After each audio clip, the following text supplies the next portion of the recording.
আজকে আমরা জানবো যে বাচ্চাদের জন্য কোয়েল পাখির ডিম নাকি মুরগির ডিমটা কোনটা হচ্ছে খুব উপকারী। ডিমকে আমরা সুপার ফুড বলে থাকি, যা বাচ্চাদের জন্য খুবই প্রয়োজনীয় অথবা খুব ভালো একটি সুপার ফুড হিসাবে আপনি আপনার বাচ্চাকে দিতে পারেন।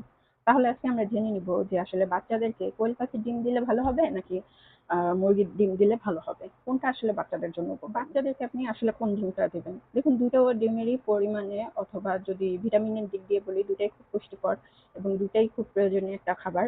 তো আপনি যদি মুরগির ডিমটা দেখেন, সেক্ষেত্রে ওটা হচ্ছে বড় তুলনায় ভিটামিন এবং খনিজ পদার্থ বলুন অথবা ওমেগা 3 বলুন, ভিটামিন ডি এইটার পরিমাণটা খুব বেশি।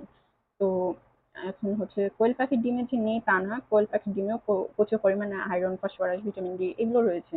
তো আপনি আপনার বাচ্চাকে কোনটা দিবেন? আপনি আপনার বাচ্চাকে যে ডিমটাই খাওয়ান না কেন, অবশ্যই পরিমাণটা দেখবেন। যেমন হচ্ছে একটা বড় ডিমের তুলনায় আপনি কোয়েল পাখির ডিম কটা দিতে পারেন? অবশ্যই 4টা অথবা 5টা, অথবা আপনার বাচ্চা যে কটা খেতে পারে।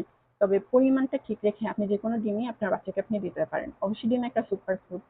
তো ওটা আপনি আপনার বাচ্চাকে অবশ্যই খাওয়ানোর চেষ্টা করবেন যেভাবে সে খেতে পছন্দ করে।